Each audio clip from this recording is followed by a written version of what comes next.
Xavier straight up said, "You're hiding something, brother. I can't trust you." So I felt like they was like almost playing each other a little bit. Like he's shaking his hand like, "Until I find my wife, bitch, I don't trust you." Welcome back in, everyone. This is Black Girls Talking TV, where we bring the group chat to life and discuss all your favorite TV shows. Today is all about Paradise on Hulu. Season 2, we are discussing episode 5, The Mailman. I am Victoria. I am one of your hosts, and I'm a psychologist. And I'm Kamaria. I'm an attorney and a pop culture writer. So let's get into it. Let's start at the end, because what you think happened to Teri? Like the mailman, or what? Like, because something ain't right with him, obviously. You know what I'm saying? He done killed Enos. That's where the show leaves us off at. And I now doubt the story that she has been taken. It's giving, I wanted to keep her, and I'm going to keep her and possibly kill you. Sterling K. Brown's character, I can't remember his name. Xavier. Yes, Xavier. Yeah, I don't know, man. I had so many thoughts. I was like, well, one, I went all the way back to the beginning when Enos was telling him, like, oh no, what is his name? What is the mailman's name? I don't even know, bruh. Like, Okay. mailman.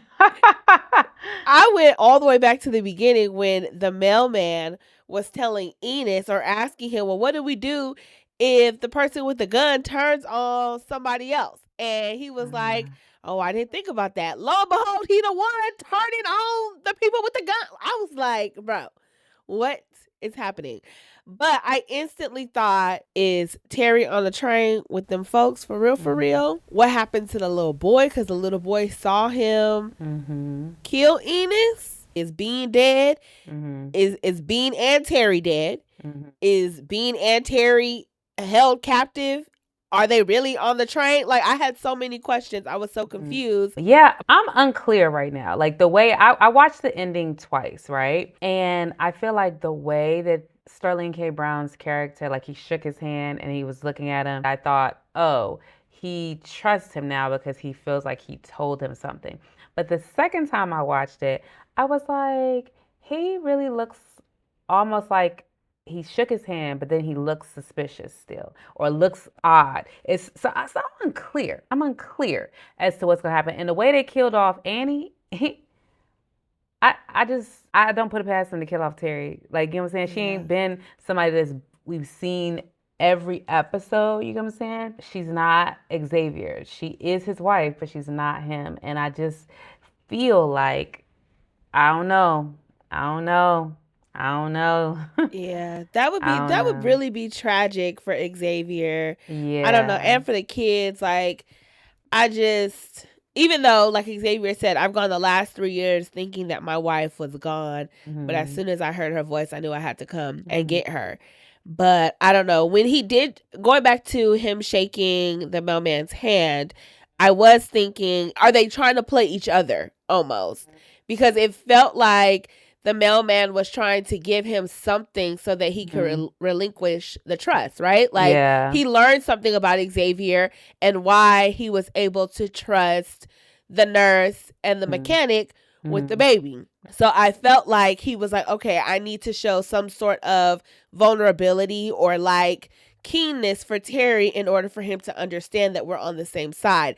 So I was like, is he being a little shady? Because I thought potentially, right, like, because at this point in the scene, we didn't know that he had killed the mailman. I mean, that he had killed Enos. So I was thinking, did he do some type of shady deal with the people on the train to take Teri and Bean, and so he was still hiding something, since Xavier straight up said, you're hiding something, brother, I can't trust you.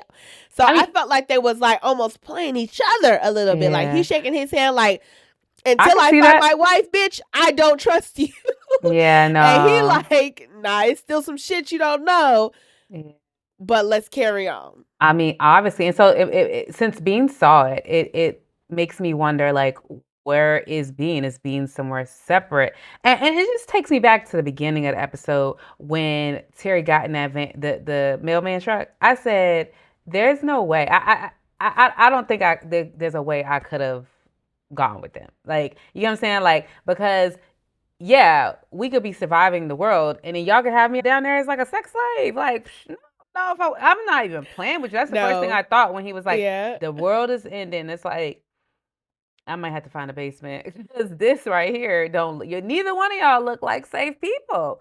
You just don't. Yeah, no, that's real. That's real because back in Shailene and Annie's story, when Lincoln all them came through, I was like, oh my God, I'm so happy nothing happened to her because I was like, a room full of men. Yes, man. And that just goes to Yes. show you in today's society, baby, it ain't safe. It ain't It safe ain't for us safe. because It ain't safe. this And is let what me we make a have little to joke. think This is about. aside. This for the ladies who watch us. If the man watches, you whatever. You could like this joke too.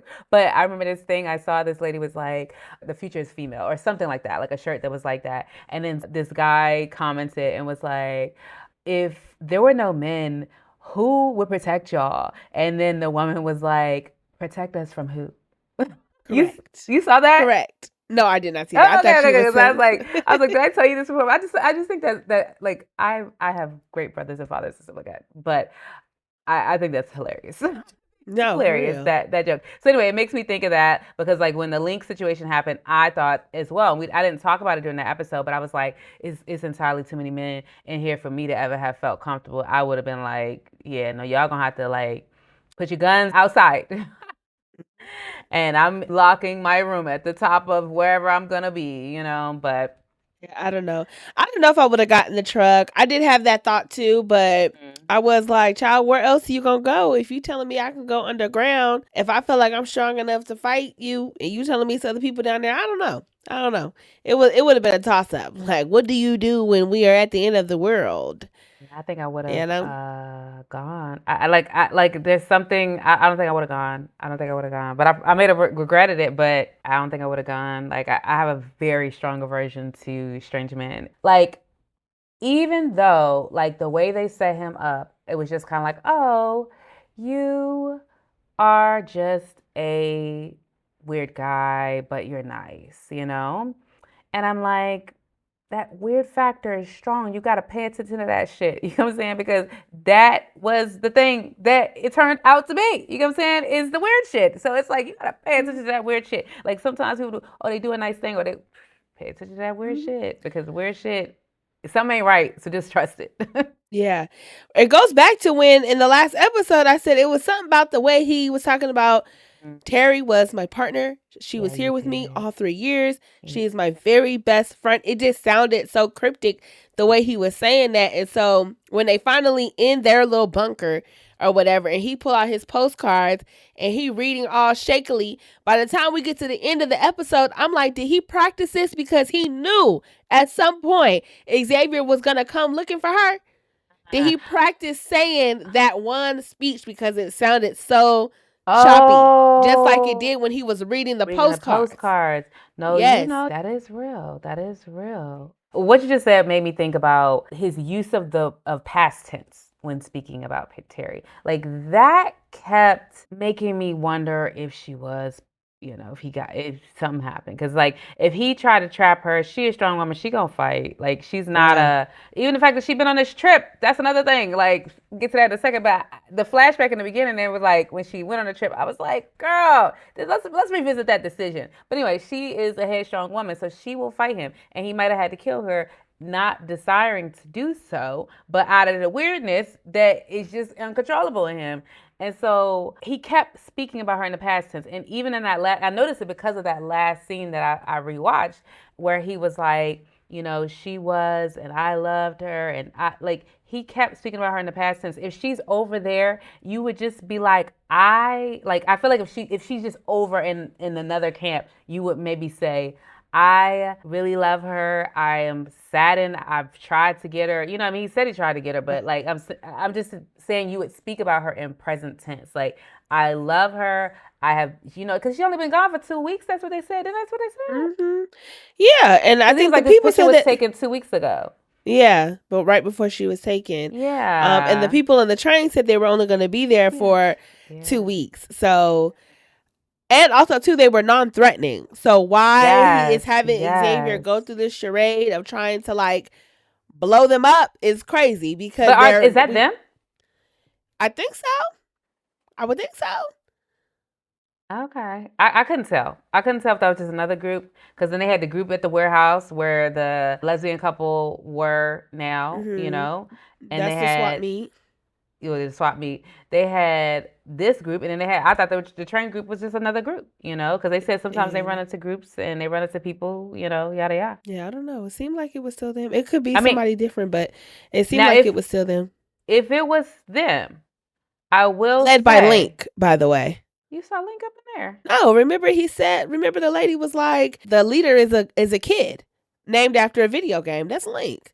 Oh, yeah. No, I thought you meant like you saw Link there. Oh yeah, no. But yeah, I knew they had to be linking up with him to linking up with Link, no pun intended. But they had to be trying to connect with him to as determined as they were, And so maybe that's how Link got all them when he knocked on the door or Love Actuallying them, Maybe that's how he got all that band behind him. But yeah.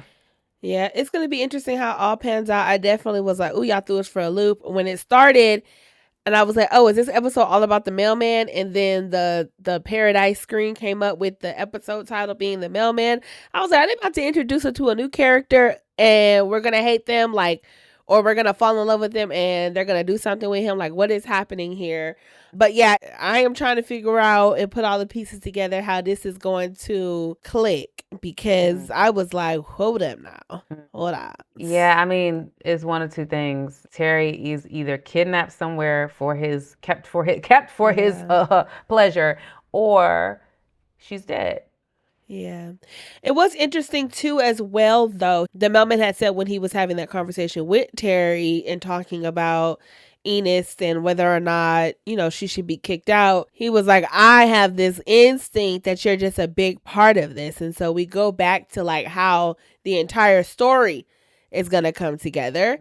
We got to know Teri a little bit more through this story. She was the very nurturing, mothering role, which I appreciated. And we also got to see that scar on her back, which is similar to the one that Link has. No, it is. It's not far off from it, for sure. I don't have any idea what that could be at all. If y'all have any thoughts, drop in the comments because I don't know. Like maybe there's something in their back. I don't know. That's like I don't know. Shoot, Yeah, I don't know. One thing I will say about the mailman seeing Teri and saying, I have an instinct that you're gonna be a big part of this. Like he could not talk fast to save his life.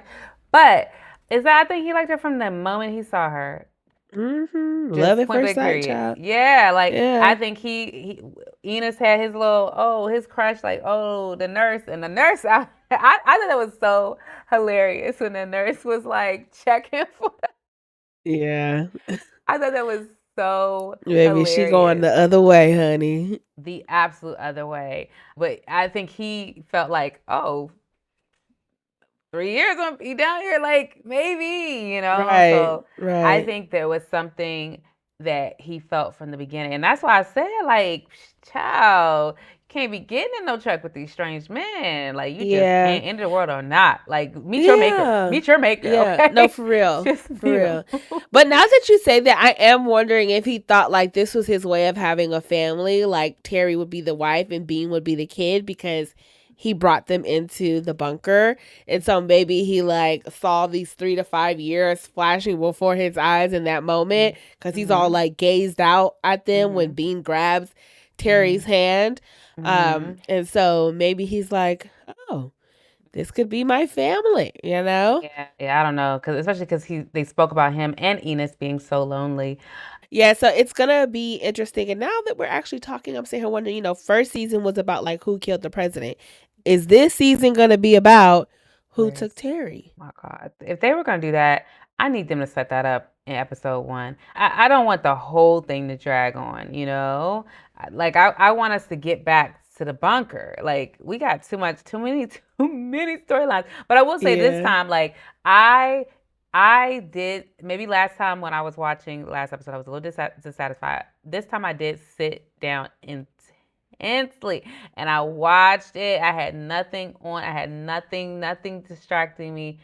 just watching it. And I gained a little bit more of appreciation for it. I was like, this really is kind of like a movie. You just have to sit back and recognize that you're tapping into a movie every week. It's gonna move at its own pace. But yeah, I still would like them to develop a little bit more of their core characters as opposed to giving us a bunch of these little itty bitty characters that get killed in the episode they're introduced or the next episode. Yeah. Like build us up some people. Like I like a crew. I like a good little, like I always talk about The Walking Dead, but like The Walking Dead, like they had characters you cared about and they killed off people. Anybody could get it. People got it. You know what I'm saying? But you had your main folks. And when I stopped watching Walking Dead, it was because they killed off too many of the main folks. You got to have your people, though.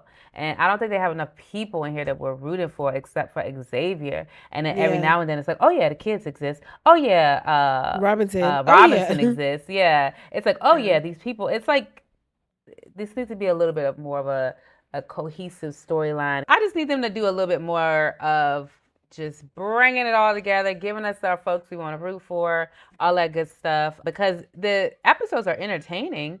I'm just not seeing the through line for all, the storyline season 1 and 2 is getting a little scattered. So yeah, and we'll see what picks up in episode 3. They said that the show was originally written as a 3-season episode. So that's whack. Yeah, so it's supposed to end in 3. So, it's so whack. They're not moving fast enough for that. Right. It don't seem whack. like it. Either that or they're going to give us a little more episode. I gotta look and see how many episodes are left because I thought I saw over there for the preview when I was looking at it today that there's only 2 more episodes. Am I tripping? I hope so, because what? Yeah. They're 2-hour episodes? What's happening? Like, absolutely not. I know. That would be crazy. Y'all got plenty of storyline to wrap up. Let me see. We just looked and it says there are going to be 8 episodes. So there's 3 left. That's still kind of, I mean, it's not the worst, but it's. Yeah. 10 feels necessary where we're at right now in this very current moment. 10 that's what I'm saying. They want to walk this slow pace. They need to give us 10 episodes. They're going to walk this slow pace. But anywho, we off track now. Back to Teri and his mailman. I was thinking, like, not you building the radio for her to talk to her family, for you to also be trying to make a pass at her. That don't make no sense. You want her to be with her people or you want her to be with you? Like, it makes no sense. I'm unclear. So, maybe you just thought it wasn't going to work. But what are you about to say? Yeah, especially when you... Maybe. I would say especially, because I felt like at that point in the storyline, it kind of lowered his threat level, for Teri at least. And so it was like, for you to still be this threat by the end, it's kind of crazy. Yeah, I feel like it's interesting because all of that, we're hearing from their relationship from his perspective, not Teri's. And so I wonder if Teri did any, keep your friends close, but your enemies closer, because she clocked a little bit of weirdo in him. And so, yeah, girl. Yeah, child. In that radio, Enos said, "Smash, smash, smash, baby." Yeah. It was interesting that he kept saying, like, he messed up the radio and then, like, sold him out to the people on the train. I'm like, that don't make no sense. Like, if he smashed the radio, how did he send signal and, like, create this whole plan, Hold up, say that again? I was trying to figure out, because the mailman kept saying he smashed the radio, right? He also said that Enos is the one who sold everybody out to the people on the train. Yeah. So I was trying to figure out, how did all of this come about when Bean is the one who saw the people on the train first, and then they went to go talk to him on the train? Like, when did the whole sellout thing happen? Like, I know it's a lie, of course. We know that now by the end. Yeah. But as he was telling the story to Xavier, I was like, this doesn't make any sense. Oh, I thought it was about to happen in that moment, but then after, I don't know. But ultimately, it was a lie, so it don't matter. But I just wonder where Bean is in all of this, because Bean saw it, so he's not gonna not see it. He understood what he was watching. Because when he's like with his parents and at his home, dazed out.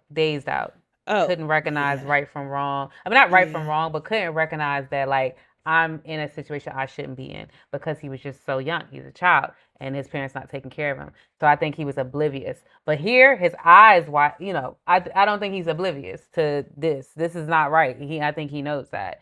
And so I wonder, so you can't, unring the bell, so to speak, in a situation like that. And so I wonder how he's moving forward, because he doesn't seem old enough to fake it well yet. You get what I'm saying? So did he run away? Well, actually, we see that Bean is catatonic, which happens a lot when you're faced with trauma, where you just flat affect, no emotions, you're not speaking, you're just kind of frozen in the moment.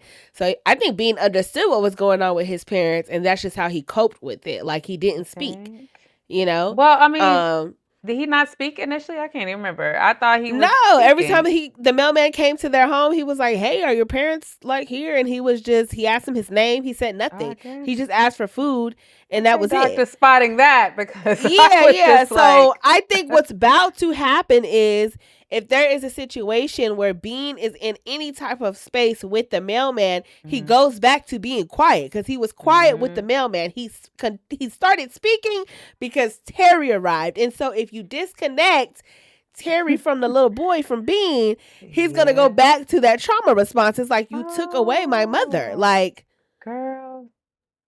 That's what I feel like is about to happen. I don't know. Okay, I think you're right. They're all ever in the same room together. Yeah, Bean ain't having that. Bean gonna go back to being catatonic. No, I think you're right. So I wonder what happened with all of that, because they could literally be in two separate places. Like, Bean could have run away, or Bean could have tried to tell Teri something. I have no clue. But either way, it's not looking good. I know one thing. They better pick us back up right there. Pick us with the flashbacks. Take us right back there. Yeah, it is crazy that this is like within a 2-week time frame, because it's almost like if you just would have been a little bit quicker, Xavier. Yeah, just a little bit quicker. And that right there, if something happened to Teri, that's gonna be the part that's gonna eat him up. Yeah, no, right. Yeah, because 2 weeks is not a long time. I did want to speak on the mural, because I'm like, who painted this mural? I don't feel like they discussed that. Yeah, no, they didn't discuss it. They showed it when it was kind of like in black and white and in outline, but they didn't show when it like who was painting it. Or yeah, that's what I'm like. Making it. But yeah, it was very cute, very nice. Yeah, because part of me feels like, is there a clue in the pictures? Like, what's happening? So I wondered who was painting it. I know. I wonder who was painting it. But they had the Christmas, and that was cute. Yeah, they had several Christmases. They had 2, 3. Yeah, I know. I forgot about that. And I'm glad they was marking Bean's height, because I was like, this boy looked the same. Yeah, they was trying to give him a childhood, as Teri was saying. I'm saying like the actor, because the actor... this has been, what? All right. Stand on your tippy toes. Stand back flat. I'm like, he does look a little bit like when he's at his parents' house, he looks a little bit more meek, but I'm like, maybe it's like they told him to sit like this, and maybe they had him like with sleeveless tops, as opposed to like tops with sleeves as he got older, so he could look a little more, sturdy. I don't know. They're trying to pull a Jenny in Georgia with the sun. The reverse, though, because that baby, he looked big. He was just like popped out there, a teenager. So yeah. Anywho, I don't really have anything else. Like, I don't have anything else on that. Yeah, the last thing I wanted to comment on was like this whole thing with Teri joining them was the fact that she was not somebody who was going to be resourceful. She was like, I study mushrooms pretty much. And Enos was like, oh yeah, that's helpful. But she ends up making fuel. Man. Right. She ends up making fuel. She out here teaching the kid, rearing. I'm like, and this is why you always need a black women. This is black women in STEM right here. Okay. Yeah. No. Live and in practice. Don't ever count us out. Yeah. I mean, I figured that when she said that, like, okay, she could probably do some mushroom stuff. Like, find y'all some good mushrooms that you can eat, Right. So I don't know why he said that was not helpful. Yeah. But mushrooms are used like, for psychedelics and pain and things like that. And so I'm wondering if part of her study is dealing with her chronic back pain. Oh, true. Yeah. So we shall see. But yeah, I think that's it for this episode. Do you have anything else? I don't. No? Alrighty. Well, we will catch you for Paradise episode 6 next week. Make sure you hit that subscribe button, the notification bell, that follow button. Wherever you are listening, you know what to do. Let us know your thoughts in the comments, and we will catch you next week. Bye. All right. Bye.